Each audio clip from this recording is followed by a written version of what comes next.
Physics tutorial में आप सभी बच्चों का एक बार फिर से स्वागत है।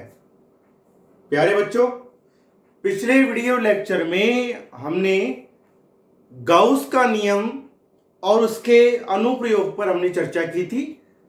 यदि आपने पिछला वीडियो लेक्चर नहीं देखा है तो उसे आप देखें, क्योंकि मैंने आपसे कहा था कि यदि हम ये सोचें कि मन में आए जो वीडियो लेक्चर हम देख लें और फिर हम पढ़ते भी रहें तो ऐसा पॉसिबल नहीं है। जब तक आप सभी वीडियो लेक्चर को एक के बाद एक नहीं देखेंगे तब तक न तो आपकी कंटिन्यूटी बनी रहेगी और न ही आपको टॉपिक समझ में आएंगे, क्योंकि हर एक टॉपिक जो हम पढ़ते हैं उससे संबंधित कुछ ना कुछ कॉन्सेप्ट हमारे आगे आने वाले टॉपिक में काम आता है। तो इसलिए बेटा कंटिन्यू जो वीडियो लेक्चर डाले जाते हैं उनसे आप अपडेट होते रहें ताकि आपको आगे के टॉपिक भी समझ में आते रहें। तो हमने पिछले वीडियो लेक्चर में बात की थी, सबसे पहले तो हमने बात की थी गाउस के नियम की कूलाम के नियम की सहायता से व्युत्पत्ति करना, और हमने ये की भी थी कि किसी भी एक आवेश को हम बंद पृष्ठ के भीतर मानते हैं, उस बंद पृष्ठ को अनेक छोटे छोटे अल्पांशों से मिलकर बना मानते हैं। बंद पृष्ठ के किसी एक अल्पांश से गुजरने वाला विद्युत फ्लक्स ज्ञात करके जब हम संपूर्ण बंद पृष्ठ से गुजरने वाला कुल विद्युत फ्लक्स ज्ञात करते हैं तो वह कुल विद्युत फ्लक्स प्राप्त होता है फाई बराबर Q अपॉन एप्सिलॉन नॉट। और यह कुल विद्युत फ्लक्स किसके बराबर होता है? उस बंद पृष्ठ के भीतर परिबद्ध कुल आवेश तथा 1 अपॉन एप्सिलॉन नॉट के गुणनफल के तुल्य प्राप्त होता है। यही होता है ना गाउस के नियम का स्टेटमेंट, जिसकी हमने व्युत्पत्ति की थी कूलाम के नियम की सहायता से। इस चैप्टर में जो आपके प्रश्न बनते हैं वो या तो आपसे गाउस के नियम के बारे में पूछेगा या फिर गाउस के नियम की व्युत्पत्ति करवाएगा कूलाम के नियम की सहायता से। 2 नंबर तक का भी बन सकता है प्रश्न वाला, या फिर आपके इसमें गाउस के नियम के अनुप्रयोग है, लगभग 6-7 अनुप्रयोग आप पढ़ेंगे तो उन अनुप्रयोग पर आधारित भी एक बड़ा प्रश्न आपसे पूछा जा सकता है। इसलिए इन चीजों पर गाउस का नियम तथा इसके अनुप्रयोग पर आपका विशेष ध्यान बना रहे। तो हमने ये व्युत्पत्ति करके देखी थी गाउस के नियम की व्युत्पत्ति। फिर हमने गाउस के नियम का प्रथम अनुप्रयोग पढ़ा था, एक बिंदु आवेश के कारण किसी बिंदु पर विद्युत क्षेत्र की तीव्रता ज्ञात करना। हमें दिया गया था एक बिंदु आवेश प्लस Q बिंदु O पर स्थित है। अब हमें क्या करना है, इस बिंदु आवेश प्लस Q के कारण R दूरी पर स्थित बिंदु P पर विद्युत क्षेत्र की तीव्रता ज्ञात करनी है। किसकी सहायता से? गाउस के नियम की सहायता से। तो इस केस में जब हम गाउस का नियम लागू करते हैं, क्योंकि मैंने आपको बताया गाउस का नियम तभी लागू होता है जब कोई आवेश चारों ओर से बंद पृष्ठ से घिरा हो। तो सबसे पहली स्टेप क्या आती है, हमें गाउस का नियम लागू करने के लिए इस आवेश के चारों ओर एक बंद पृष्ठ की कल्पना करनी होगी। उस बंद पृष्ठ को हम क्या कहते हैं? गाउसियन पृष्ठ कहते हैं। क्योंकि ये आवेश कैसा है? बिंदुनुमा। तो मैंने आपको बताया था जब हम इस आवेश को, इस बिंदु आवेश को केंद्र मानकर इसके चारों ओर बंद गाउसियन पृष्ठ की कल्पना करते हैं तो एक बिंदु को केंद्र मानकर इसके चारों ओर बनाया गया बंद पृष्ठ कैसा मिलता है? गोलाकार प्राप्त होता है। क्योंकि यदि हम किसी आवेश को बिंदु माने, केंद्र माने, तो एक बिंदु को केंद्र मानकर उसके चारों ओर बनाया गया एक समान बंद पृष्ठ हमेशा कैसा होता है? गोलाकार होता है। तो हम क्या करते हैं, इस आवेश को केंद्र मानकर इसके चारों ओर R त्रिज्या के बंद गोलाकार गाउसियन पृष्ठ की कल्पना करते हैं। और जब हम इस गाउसियन पृष्ठ के बिंदु P पर किसी अल्पांश की बात करें तो इस अल्पांश का क्षेत्रफल कैसा होगा? अल्पांश के तल के लंबवत बाहर की ओर वेक्टर डी प्लस Q आवेश के कारण बिंदु P पर विद्युत क्षेत्र की दिशा भी धनावेश के कारण कैसी होगी, बाहर की ओर, यह जाता है वेक्टर E। तो दोनों एक ही दिशा में आ रहे हैं, वेक्टर E तथा वेक्टर DA, तो थीटा बराबर कितना होता है, 0। तो फिर हमने क्या किया था, सबसे पहले तो इस बंद गोलाकार गाउसियन पृष्ठ जो हमने आवेश प्लस क्यू को केंद्र मानकर इसके चारों ओर बनाया है, इसके बिंदु P पर स्थित अल्पांश से गुजरने वाला विद्युत फ्लक्स क्या मिलता है, फाई बराबर vector E dot vector DA। इस डॉट गुणनफल को हल करते हैं हम, तो क्या लिखते हैं, ई डी ए कॉस थीटा, क्योंकि ई और डी एक ही दिशा में, थीटा 0, तो कोस थीटा का मान आ जाता है, तो डी फाई किसके बराबर आता है, ई डी ए के, इसके बराबर आता है। तो ये तो था इस बंद गोलाकार पृष्ठ के अल्पांश से गुजरने वाला फ्लक्स। यदि हम इस संपूर्ण गोलाकार पृष्ठ से गुजरने वाला कुल विद्युत फ्लक्स निकालें प्लस क्यू आवेश के कारण, तो फाई बराबर क्या करेंगे, इसका समाकलन कर देंगे डी फाई। तो डी फाई का समाकलन करेंगे तो आ जाएगा समाकलन ई डी ए।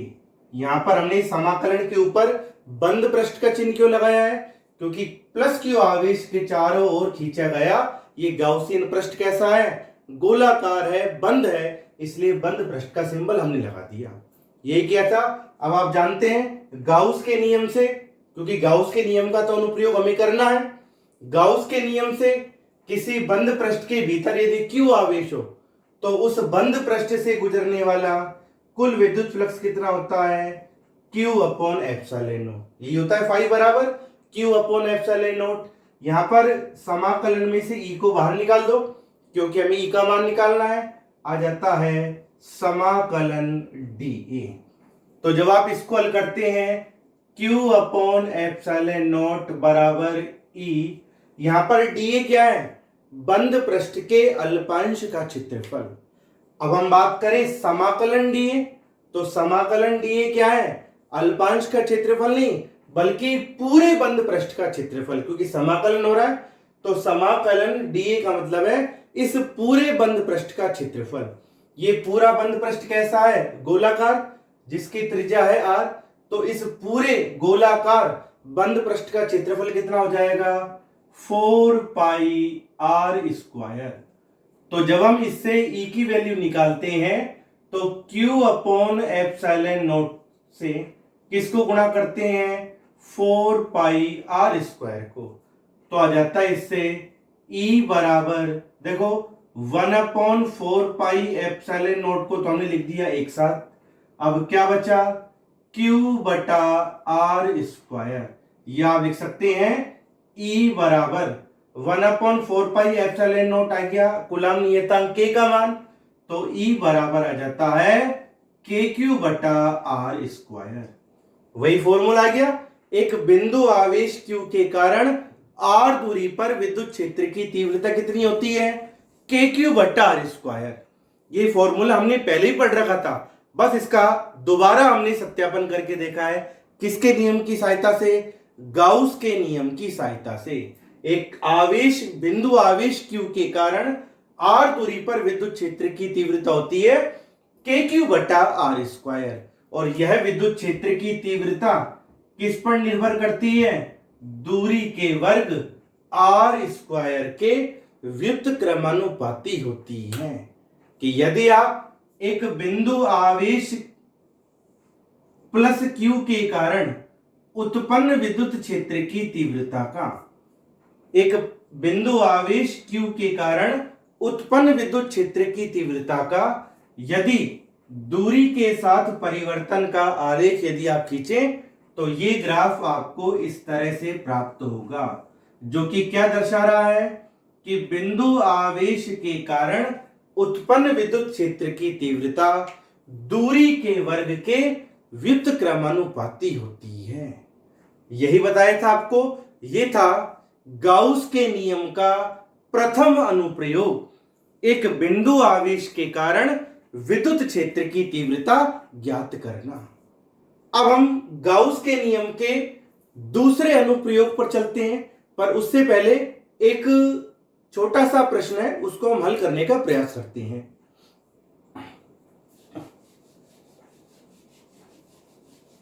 क्योंकि इस तरह के छोटे छोटे प्रश्न भी एग्जाम में कई बार पूछ लिए जाते हैं।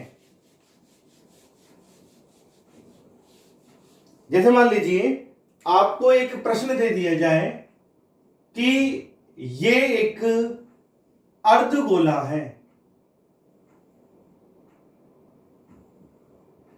एक अर्धगोला जिसके केंद्र पर Q आवेश रखा है। अच्छा प्रश्न है, बढ़िया प्रश्न है, 1 नंबर के हिसाब से एग्जाम में पूछा भी जा सकता है आपसे। प्रश्न में क्या कहा है आपसे कि एक अर्धगोला जिसके केंद्र पर प्लस Q आवेश रखा है, या Q आवेश मान लो आप, तो एक अर्धगोले के केंद्र पर Q आवेश रखा है। आपको क्या करना है, इस Q आवेश के कारण अर्धगोले के पृष्ठ से गुजरने वाला कुल विद्युत फ्लक्स आपको ज्ञात करना है। प्रश्न को एक बार फिर से देख लें।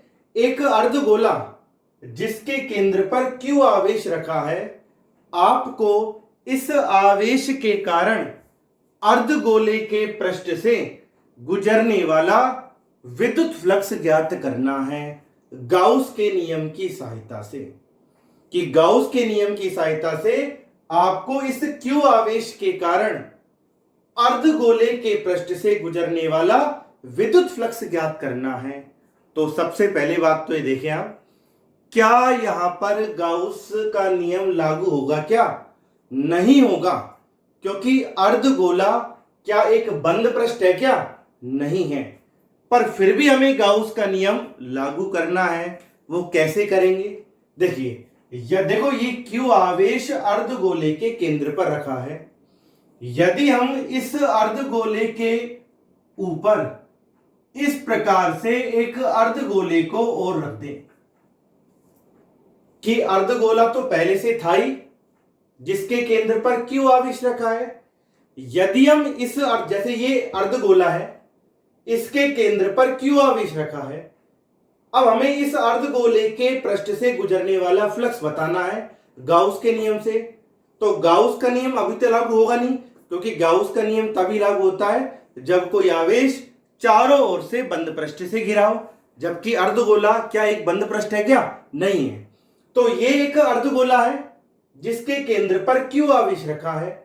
हमें इस Q आवेश के कारण अर्धगोले से गुजरने वाला विद्युत फ्लक्स बताना है। तो यदि हम यहां पर गाउस का नियम लागू करें, तो गाउस का नियम तब लागू होगा जब आवेश कैसे पृष्ठ से के भीतर हो? बंद पृष्ठ के भीतर हो, तो ही गाउस का नियम लागू होगा। तो गाउस का नियम लागू करने के लिए हमें क्या करना होगा? एक बंद पृष्ठ बनाना होगा। वो कैसे? ये एक अर्धगोला है जिसके केंद्र पर Q आवेश रखा है। यदि हम इस अर्धगोले के ऊपर एक अर्धगोला और रख दें इस प्रकार से, कि पहले से तो अर्धगोला ही जिसके केंद्र पर Q आवेश है, यदि हम इस अर्धगोले के ऊपर इसी आकार का एक अर्धगोला और रख दें इस प्रकार से, उल्टा रख दें, तो अर्धगोला प्लस अर्धगोला ये क्या बन जाएगा? एक पूर्ण गोलाकार पृष्ठ बन जाएगा, अर्थात बंद पृष्ठ बन जाएगा। और जो आवेश इस अर्धगोले के केंद्र पर रखा था, तो जब हम दो अर्धगोलों को मिला देंगे तो जो ये Q आवेश होगा, क्या ये अर्धगोले के केंद्र पर होगा या एक पूरे गोले के भीतर होगा? यही होगा ना, एक संपूर्ण गोलाकार पृष्ठ के भीतर होगा। अर्थात कैसे पृष्ठ में आ जाएगा आवेश? एक बंद पृष्ठ में आ जाएगा। तो आपने क्या करा? इस अर्धगोले को एक बंद पृष्ठ बनाने के लिए इस अर्धगोले के ऊपर एक अर्धगोले को उल्टा और रख दिया। तो ये पूरा कैसा पृष्ठ बन गया? अब गोलाकार पृष्ठ बन गया ना, अर्थात एक बंद पृष्ठ बन गया। और ये Q आवेश कहां पर आ गया? बंद पृष्ठ के भीतर आ गया।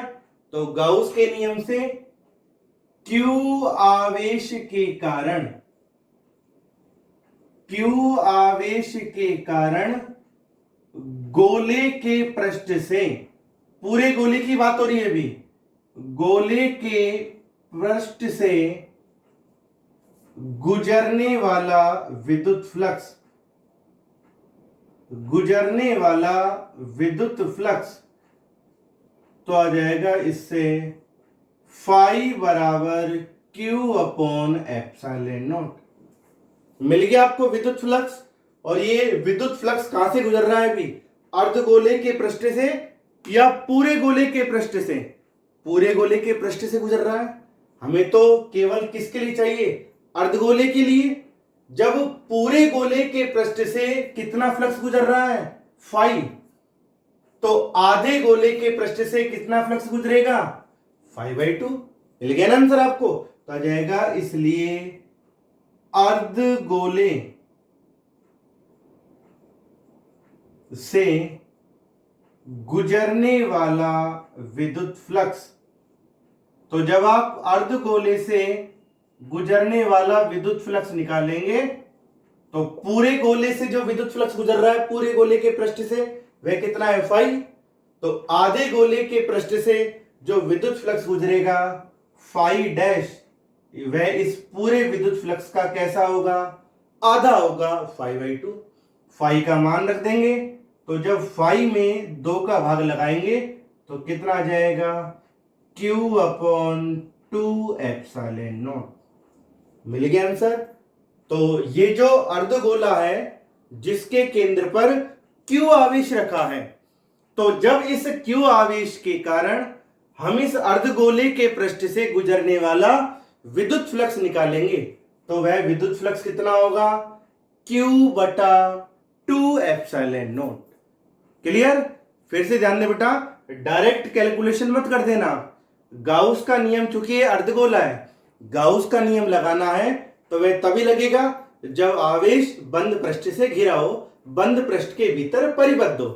चूंकि ये अर्धगोला एक बंद पृष्ठ नहीं है, यदि हम इस अर्धगोले के ऊपर एक अर्धगोले को, इसी आकार के अर्धगोले को उल्टा रख दें तो ये पूरा एक गोलाकार पृष्ठ बन जाएगा और Q आवेश इस गोलाकार पृष्ठ के भीतर आ जाएगा।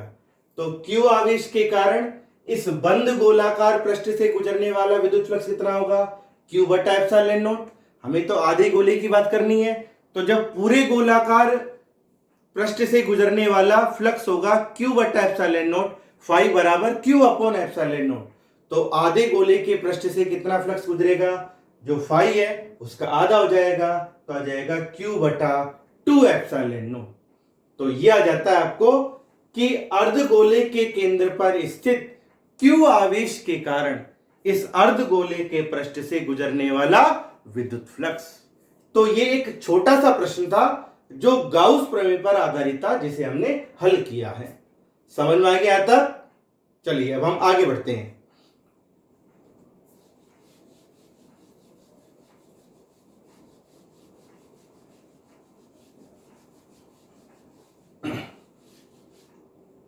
तो गाउस के नियम का एक अनुप्रयोग तो हम पढ़ चुके हैं, बिंदु आवेश के कारण विद्युत क्षेत्र की तीव्रता ज्ञात करना।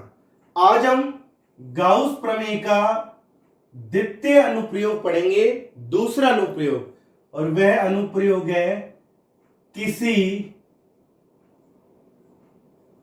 समरूप आवेशित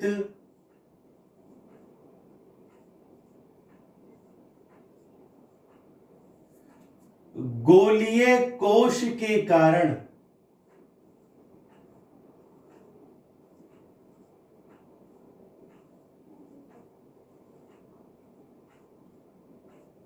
विद्युत क्षेत्र की तीव्रता ज्ञात करना।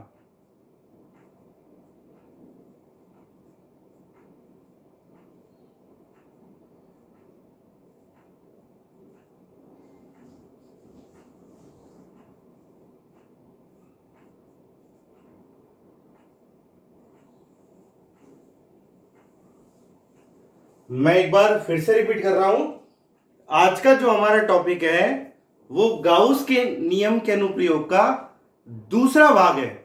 गाउस के नियम का दूसरा अनुप्रयोग है जो है किसी समरूप आवेशित गोलीय कोश के कारण विद्युत क्षेत्र की तीव्रता ज्ञात करना। देखिए, गोलीय कोश क्या होता है? गोलीय कोश का मतलब कि ऐसा कोई गोला जो कि खोखला हो। गोलीय कोश का मतलब होता है खोखला गोला। तो आप इसे या तो गोलीय कोश कह दें या फिर ऐसा भी कह सकता है समरूप आवेशित खोखले गोले के कारण। तो गोलीय कोश या खोखला गोला एक ही बात है। तो देखें, समरूप आवेशित गोलीय कोश के कारण विद्युत क्षेत्र की तीव्रता ज्ञात करना। मान लीजिए ये एक समरूप आवेशित, या फिलहाल तो आप इसे, ये एक गोलीय कोश है अर्थात एक खोखला गोला जिसका केंद्र है O और त्रिज्या है कैपिटल R। एक आप इसे गोलीय कोश कह दें या खोखला गोला कह दें, एक ही बात है। खोखले गोले को ही हम गोलीय कोश कहते हैं। तो ये एक गोलीय कोश है जिसका केंद्र है O, त्रिज्या है कैपिटल R। सबसे पहले हमें क्या करना है, समरूप आवेशित अर्थात इस गोलीय कोश को समरूप आवेशित करना है, यानी कि एक समान रूप से आवेशित करना है। तो यदि हम इस गोलीय कोश को एक समान रूप से आवेशित करें, चूंकि ये गोला अंदर से तो खोखला ही, तो इसके जो कण होंगे वो कहां पर होंगे, इसके पृष्ठ पर ही होंगे। कहां पर होंगे, इसके पृष्ठ पर ही होंगे। तो जब हम इस खोखले गोले या गोलीय कोश को कोई आवेश देंगे तो दिया गया आवेश सदैव कहां पर वितरित होगा, इस गोलीय कोश के पृष्ठ पर एक समान रूप से वितरित हो जाएगा। तो हमने क्या करा, जब इस गोलीय कोश को Q आवेश दिया, जब इस गोलीय कोश को Q आवेश दिया तो यह दिया गया आवेश इस गोलीय कोश के पृष्ठ पर या सतह पर, बोल दो एक ही बात है, इस गोलीय कोश की सतह पर एक समान रूप से वितरित हो जाता है। अर्थात यह गोलीय कोश एक समान रूप से आवेशित हो जाता है। अब हमें करना क्या है, इस आवेशित गोलीय कोश के कारण विद्युत क्षेत्र की तीव्रता ज्ञात करनी है गाउस के नियम की सहायता से। तो यदि हम इस आवेशित, एक समान आवेशित गोलीय कोश के कारण किसी बिंदु पर विद्युत क्षेत्र की तीव्रता ज्ञात करें तो उस बिंदु की स्थितियां कहां कहां हो सकती हैं। वह बिंदु या तो इस गोलीय कोश की सतह के बाहर हो या गोलीय कोश की सतह पर हो अथवा गोलीय कोश की सतह के अंदर हो। क्या इसके अलावा कोई और चौथी स्थिति आ सकती है क्या? नहीं आ सकती। तो जब हम किसी आवेशित गोलीय कोश के कारण विद्युत क्षेत्र की तीव्रता ज्ञात करेंगे तो कौन कौन से बिंदुओं पर ज्ञात करेंगे, या तो आवेशित गोलीय कोश की सतह के बाहर या आवेशित गोलीय कोश की सतह पर या आवेशित गोलीय कोश की सतह के अंदर। क्या इसके अलावा कोई और चौथा बिंदु हो सकता है क्या? नहीं हो सकता। तीन ही कंडीशन हो सकती हैं, या तो आवेशित गोलीय कोश की सतह के बाहर या गोलीय कोश की सतह पर अथवा आवेशित गोलीय कोश की सतह के अंदर। तो सबसे पहले हम क्या कर रहे हैं, एक गोलीय कोश हमें दिया गया है जिसकी त्रिज्या है कैपिटल R। जब हम इस गोलीय कोश को एक समान रूप से आवेशित करते हैं अर्थात इसे कोई आवेश देते हैं तो इस गोलीय कोश को दिया गया आवेश Q इसके पृष्ठ पर क्यों? क्योंकि एक खोखला गोला है, इसके पृष्ठ पर एक समान रूप से वितरित हो जाता है। अब हमें इस आवेशित गोलीय कोश की या आवेशित गोलीय कोश के कारण विद्युत क्षेत्र की तीव्रता ज्ञात करनी है। तो सबसे पहले हम इस आवेशित गोलीय कोश के कारण विद्युत क्षेत्र की तीव्रता निकालेंगे बिंदु P पर, जो कहां पर है, इसकी सतह के बाहर है। किसी भी बिंदु की दूरी हमेशा कहां से नोट करते हैं, गोले के केंद्र से। तो ध्यान रखना, हम सबसे पहला केस पढ़ रहे हैं आवेशित गोलीय कोश की, आवेशित गोलीय कोश की सतह के बाहर बिंदु P पर, कि हम उस बिंदु P पर विद्युत क्षेत्र की तीव्रता निकाल रहे हैं, गोलीय कोश की सतह के बाहर है वह बिंदु। और ध्यान रखना बेटा, सतह के बाहर होने की पहचान हमेशा क्या होगी, जब कोई बिंदु किसी गोलीय कोश की सतह के बाहर हो तो सतह के बाहर होने की पहचान होगी उस बिंदु की गोलीय कोश के केंद्र से जो दूरी होगी स्मॉल r, वह त्रिज्या कैपिटल R से ज्यादा होगी या कम होगी, ज्यादा होगी। तो ध्यान रहे small r greater than capital R। तो हम क्या कर रहे हैं, इस आवेशित गोलीय कोश की सतह के बाहर किसी बिंदु P पर विद्युत क्षेत्र की तीव्रता ज्ञात करेंगे। और सतह के बाहर होने की पहचान क्या होगी, सबसे बड़ा मैथमेटिकल रूप आता है ये, सतह के बाहर होने की पहचान क्या होगी, उस बिंदु की गोलीय के केंद्र से दूरी स्मॉल r हमेशा त्रिज्या कैपिटल R से अधिक होगी। यही पहचान होगी कि वह बिंदु P गोलीय कोश की सतह के बाहर है। Clear, small r greater than capital R, ये पहचान है सतह के बाहर होने की। तो हमें इस बिंदु P पर इस आवेशित गोलीय कोश के कारण विद्युत क्षेत्र की तीव्रता ज्ञात करनी है। किसके नियम की सहायता से, गाउस के नियम की सहायता से। तो मैंने आपको बताया है गाउस का नियम कब लागू होगा, जब कोई आवेश चारों ओर से बंद पृष्ठ से घिरा हो। तो यहां पर ध्यान दें, ये आवेश क्यों गोलीय कोश की सतह पर है, क्या ये बंद पृष्ठ के भीतर आ रहा है, क्या नहीं आ रहा। तो हमें सबसे पहले वही स्टेप एक आ गई, गाउस का नियम लागू करना है। तो इस आवेश के चारों ओर कैसा पृष्ठ बनाना होगा, बंद पृष्ठ बनाना होगा, जिसे हम क्या कहते हैं, गाउसियन पृष्ठ कहते हैं। अब आप देखिए बेटा, ये आवेश एक गोले के पृष्ठ पर है। यदि हम इस आवेश के चारों ओर बंद पृष्ठ बनाएं इसकी ज्यामिति के अनुरूप, तो एक गोले के चारों ओर बनने वाला बंद पृष्ठ भी कैसा होगा, गोलाकार ही होगा। भाई गोले पर आवेश है, तो इस गोले के चारों ओर यदि हम बंद पृष्ठ खींचें तो वह बंद पृष्ठ कैसा होगा, गोलाकार ही होगा। तो गाउस प्रमेय लागू करने के लिए हम क्या करते हैं, बिंदु O को केंद्र मानकर इसके चारों ओर कितनी त्रिज्या के, स्मॉल r त्रिज्या के बंद गोलाकार गाउसियन पृष्ठ की रचना करते हैं या कल्पना करते हैं। क्लियर।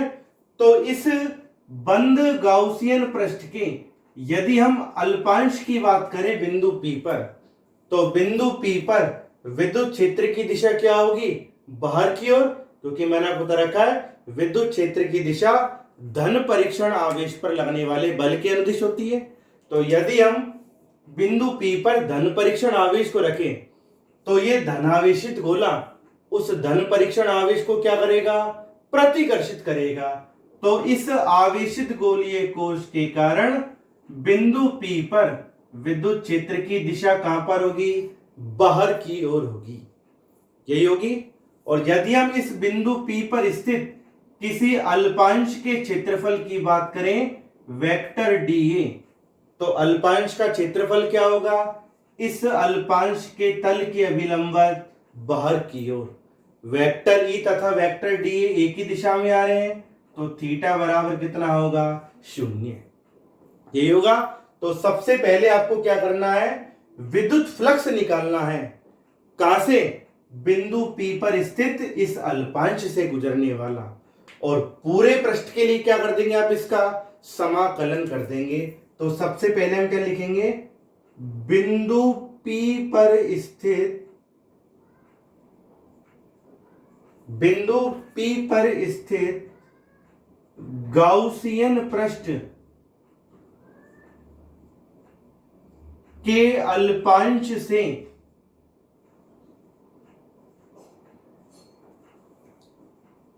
निर्गत यानी कि गुजरने वाला विद्युत फ्लक्स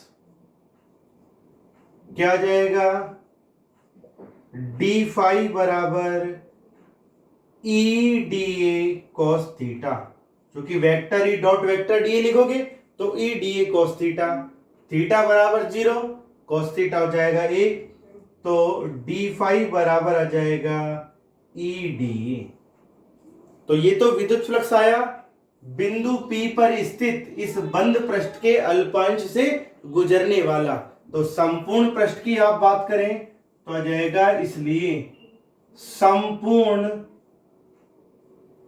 बंद पृष्ठ से निर्गत विद्युत फ्लक्स, संपूर्ण बंद पृष्ठ से निर्गत विद्युत फ्लक्स।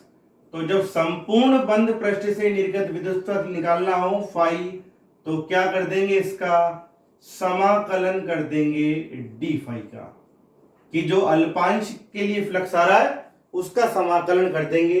क्योंकि पूरा पृष्ठ बंद पृष्ठ है इसलिए समाकलन के ऊपर हमने बंद पृष्ठ का सिंबल लगा दिया। तो आ जाएगा डी फाई का मान रख दें तो आ जाएगा समाकलन ई डी ए। तो यहां पर फाई क्या है, इस संपूर्ण बंद पृष्ठ से गुजरने वाला विद्युत फ्लक्स।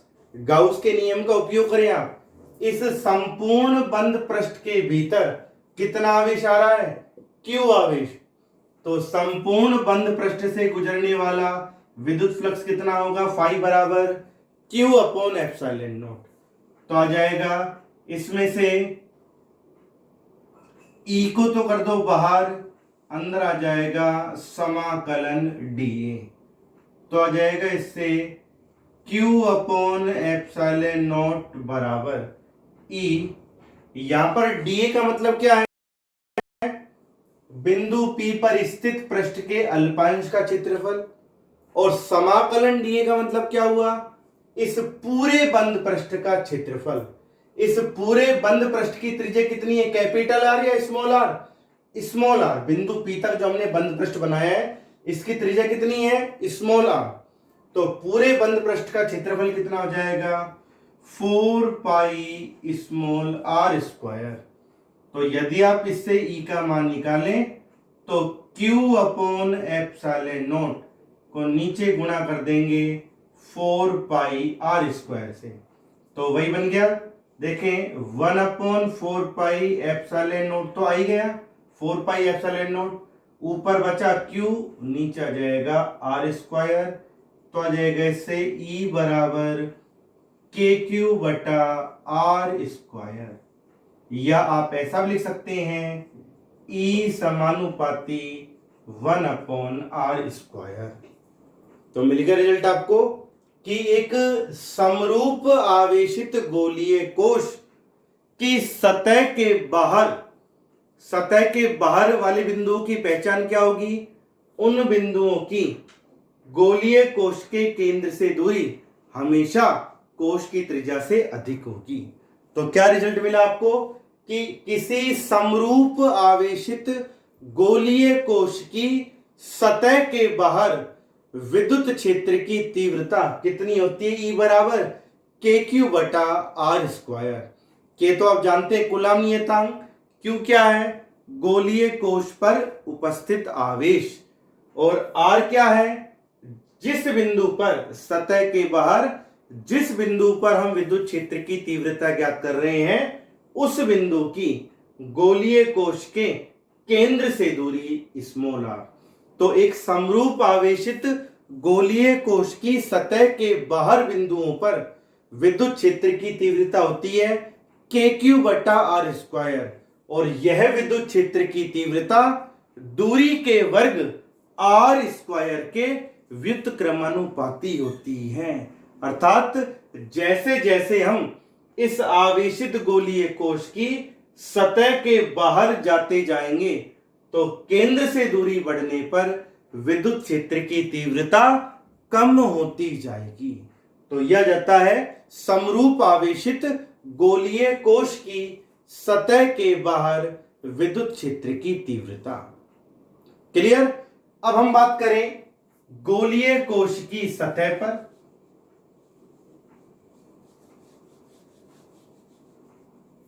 यदि हम बात करें सेकंड पॉइंट, आवेशित गोलीय कोश की सतह पर, तो इसको मैथमेटिकली क्या लिखेंगे, सतह पर होने की पहचान। कि मान लो मैं आपसे कह दूं कि ये जो बिंदु P है ये गोलीय कोश की सतह के बाहर नहीं है, बल्कि कहां पर है, सतह पर ही है। तो सतह पर जब कोई बिंदु गोलीय कोश की सतह पर होगा तो उस बिंदु की गोलीय कोश के केंद्र से दूरी किसके बराबर होगी, त्रिज्या के बराबर होगी। तो ध्यान रखना हमेशा बेटा, जब कोई बिंदु गोलीय कोश की सतह पर हो तो सतह पर होने की पहचान होगी स्मॉल आर किसके बराबर होगा, कैपिटल आर के। तो आ जाएगा, इसलिए आप सीधा कंडीशन आप लगा देंगे, सतह पर विद्युत क्षेत्र की तीव्रता। तो आ जाएगी इससे सतह पर विद्युत क्षेत्र की तीव्रता E बराबर क्या था formula, KQ upon small R square. तो जब कोई बिंदु गोलीय कोश की सतह पर होगा तो उस बिंदु की केंद्र से दूरी स्मॉल आर किसके बराबर हो जाएगी, त्रिज्या कैपिटल आर के बराबर हो जाएगी।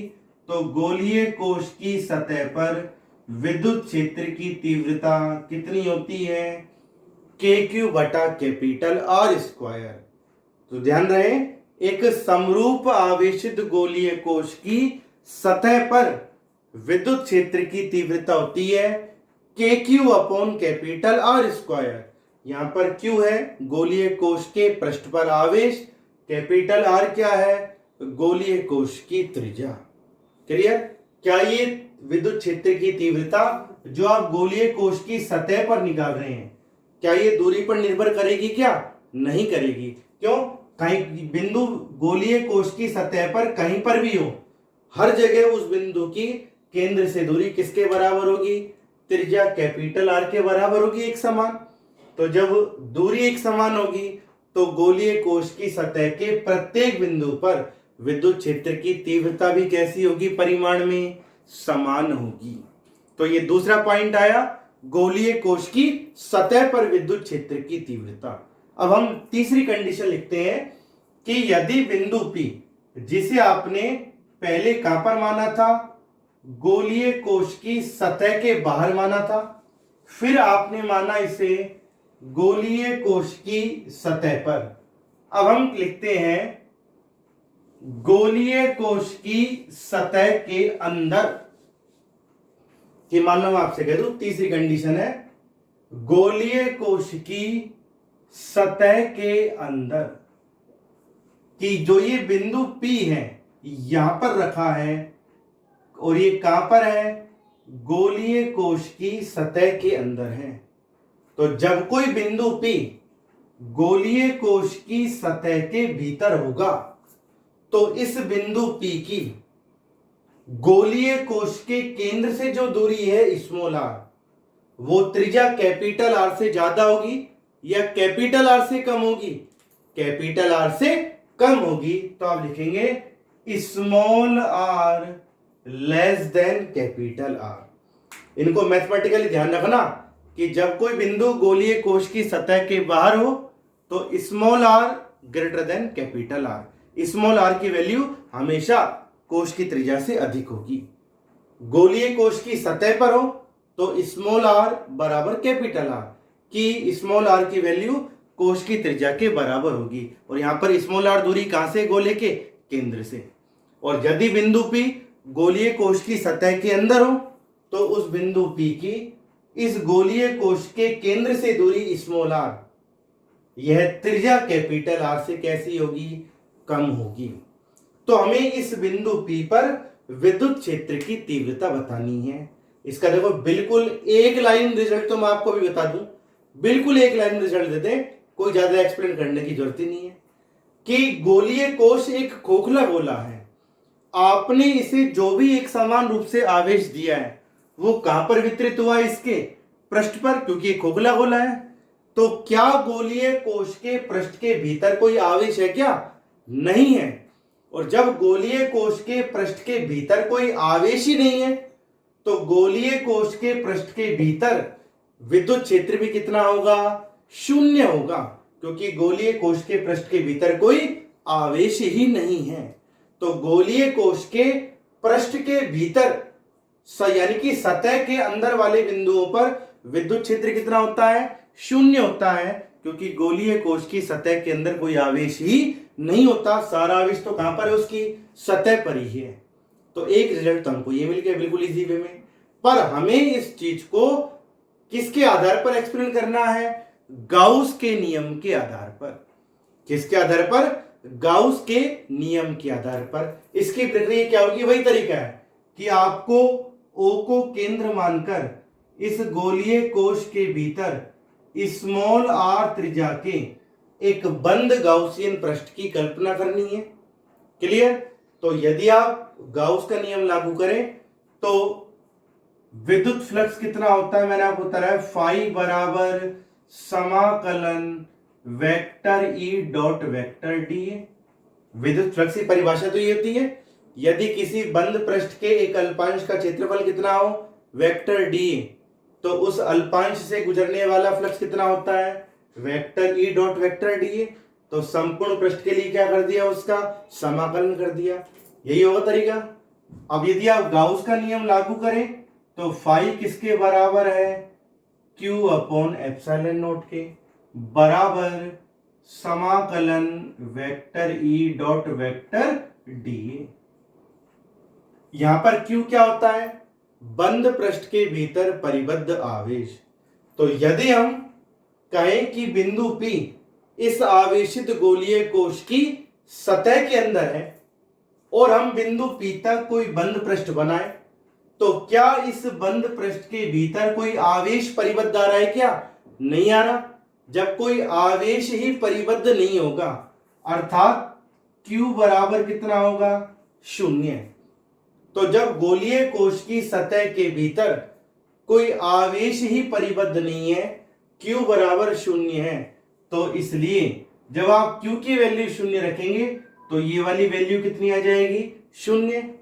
समाकलन आ जाएगा vector E dot vector D.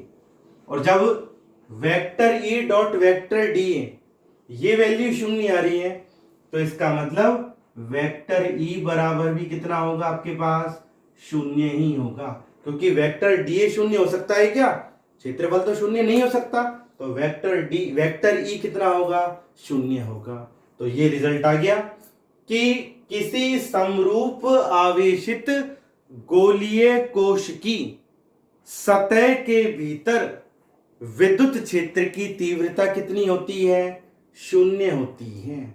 इसका स्पष्टीकरण मैंने आपको दे दिया है कि गोलीय कोश को हमने जो भी आवेश दिया है वो कहां पर वितरित हुआ है? उसकी सतह पर एक समान रूप से वितरित हुआ है। तो जब गोलीय कोश की सतह के अंदर कोई आवेश ही नहीं है तो इस गोलीय कोश की सतह के भीतर विद्युत क्षेत्र की तीव्रता भी कितनी होगी? शून्य होगी।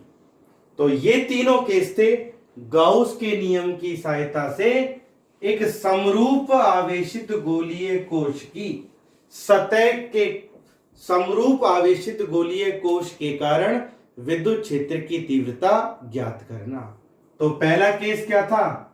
Small r greater than capital R।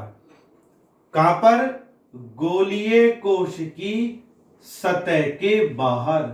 और गोलीय कोश की सतह के बाहर विद्युत क्षेत्र की तीव्रता होती है E बराबर KQ अपॉन R स्क्वायर।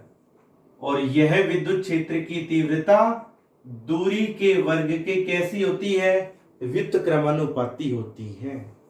दूसरा केस हमने पढ़ा था स्मॉल r बराबर कैपिटल R, अर्थात जब कोई बिंदु P कहां पर हो? आवेशित गोलीय कोश की सतह पर हो। तो सतह पर विद्युत क्षेत्र की तीव्रता E बराबर क्या होती है, KQ upon capital R square.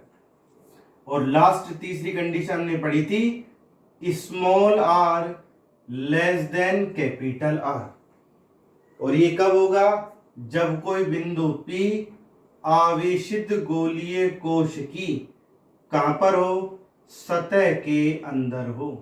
और सतह के अंदर विद्युत क्षेत्र की तीव्रता कितनी होती है, 0। क्यों होती है, क्योंकि आवेशित गोलीय कोश की सतह के अंदर कोई आवेश ही नहीं है, तो विद्युत क्षेत्र की तीव्रता कितनी होगी, 0 है। क्लियर। और यदि आप इन तीनों स्थितियों का एक साथ ग्राफ बनाएं दूरी के सापेक्ष, कि आप बना रहे हैं एक आवेशित गोलीय कोश के कारण उत्पन्न विद्युत क्षेत्र की तीव्रता का दूरी के साथ परिवर्तन का आरेख बना रहे हैं। तो देखो, केंद्र पर दूरी कितनी होगी, 0। सतह पर दूरी कितनी होगी, त्रिज्या कैपिटल R के बराबर। और सतह के बाहर दूरी कैपिटल R से अधिक कहां तक हो सकती है, अनंत तक। ये होती है। तो देखो बेटा, 0 से कैपिटल R का मतलब क्या है, 0 से कैपिटल R के बीच, अर्थात सतह के अंदर। और सतह के अंदर विद्युत क्षेत्र की तीव्रता कितनी आ रही है, 0। क्लियर। अब आ जाओ कैपिटल R, अर्थात सतह पर विद्युत क्षेत्र की तीव्रता कितनी आ रही है, KQ upon R square. Capital R स्थिति का मतलब है आवेशित गोलीय कोश की सतह पर, और सतह पर विद्युत क्षेत्र की तीव्रता कितनी आ रही है, KQ बटा R स्क्वायर। इसके बाद सतह कैपिटल R से ज्यादा, अर्थात सतह के बाहर, और सतह के बाहर विद्युत क्षेत्र की तीव्रता दूरी के वर्ग के व्युत्क्रमानुपाती हो रही है, E समानुपाती 1 अपॉन स्मॉल r स्क्वायर। तो ये था विद्युत क्षेत्र की तीव्रता का दूरी के साथ परिवर्तन का आरेख। किसके कारण, एक समरूप आवेशित गोलीय कोश के कारण। और ध्यान रहे बेटा, एक समरूप आवेशित गोलीय कोश के कारण सबसे अधिक विद्युत क्षेत्र की तीव्रता कहां पर होती है, कैपिटल R स्थिति पर, स्मॉल r बराबर कैपिटल R स्थिति पर। अर्थात सतह पर विद्युत क्षेत्र की तीव्रता सबसे अधिक होती है। और ये विद्युत क्षेत्र कितना होता है, KQ अपॉन R स्क्वायर।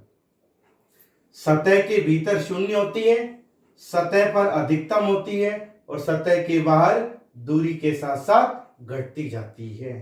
तो ये हमने ग्राफ पढ़ा था विद्युत क्षेत्र की तीव्रता का दूरी के साथ परिवर्तन। किसके कारण, समरूप आवेशित गोलीय कोश के कारण। समझ में आ गया यहां तक सभी को। तो इसे एक बार बेटा रिवाइज जरूर करें।